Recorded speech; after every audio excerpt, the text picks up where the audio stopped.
Welcome to This Explainer. Today, we're unpacking a massive, data-backed phenomenon, the international teacher exodus. You know, if you've ever wondered why so many fantastic educators are just packing up their entire lives to teach across the globe, you are definitely in the right place.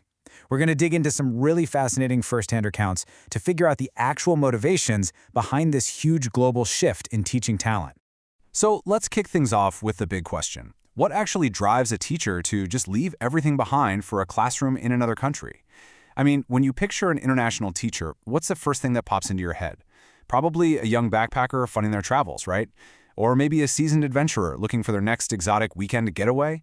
Well, hold on to that thought, because the data we're looking at today tells a completely different story. We almost always assume it's about pure wanderlust, but the really surprising reality here, a massive chunk of international teachers are actually just seeking escape. They're looking for relief from absolutely broken home systems. Those push factors, literally needing to escape something terrible back home, pop up way more often than the whole chasing an adventure abroad narrative. Escaping the home system. Let's look really closely at this specific group because it completely shatters that adventurous expat stereotype we just talked about. We're calling this largest group the escapee, and for them, packing their bags is way less about chasing a glamorous global lifestyle and much, much more about basic professional survival. They are being driven out by this brutal combination of extreme burnout, totally unmanageable student behavior, abysmal pay, and these intense, high-stakes testing cultures in their home countries.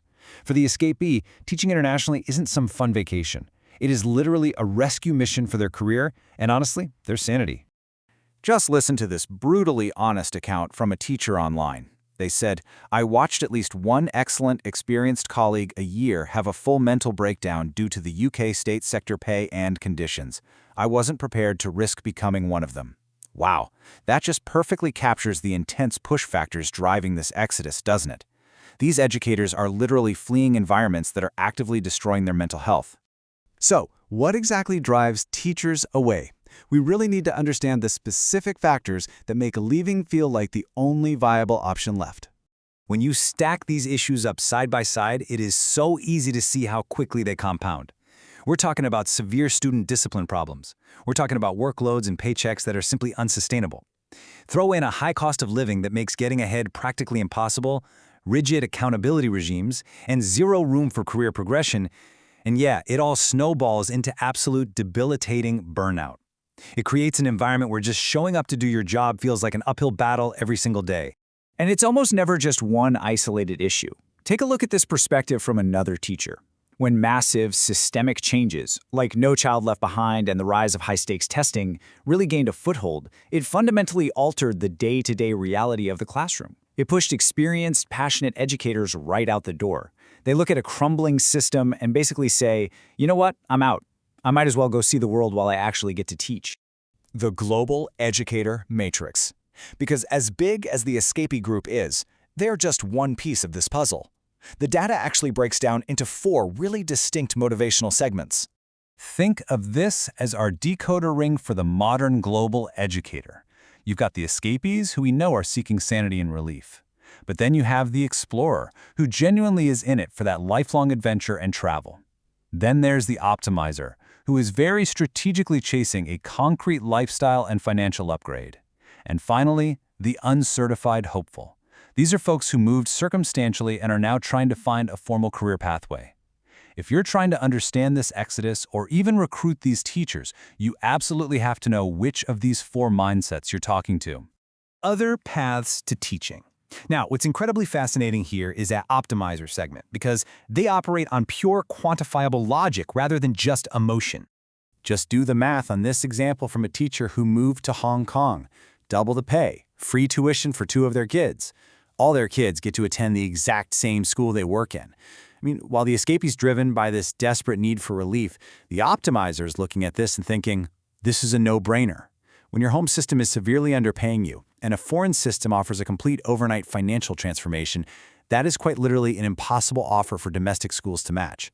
And this creates a really unique challenge for the global education market. Think about it. On one hand, you have relief-led messaging, right? Promising manageable hours and a respected profession to that burnt-out escapee.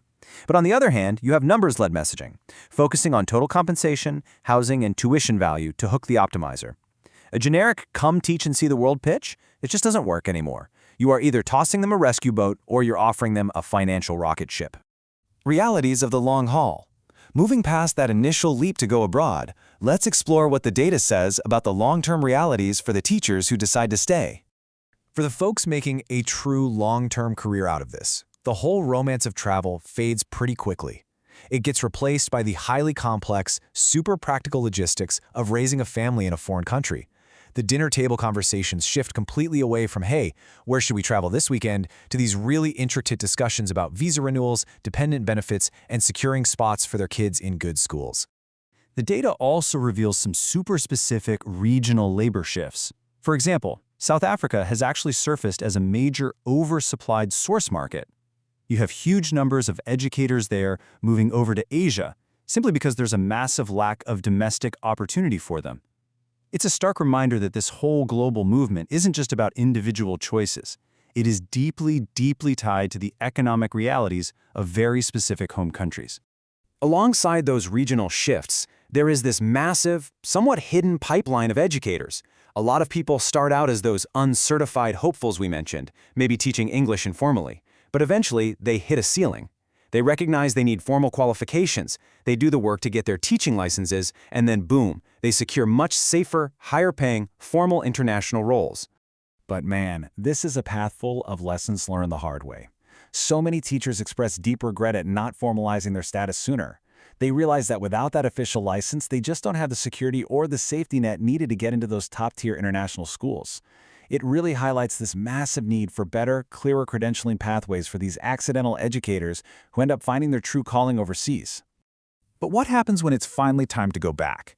Eventually, a lot of these teachers do consider returning to their home countries, but the data shows they experience this absolutely intense reverse culture shock. They literally compare it to Frodo returning to the Shire in Lord of the Rings. They feel completely, forever changed because they finally experienced a functioning, well-resourced educational environment. And that old, broken system back home, it just doesn't fit them anymore.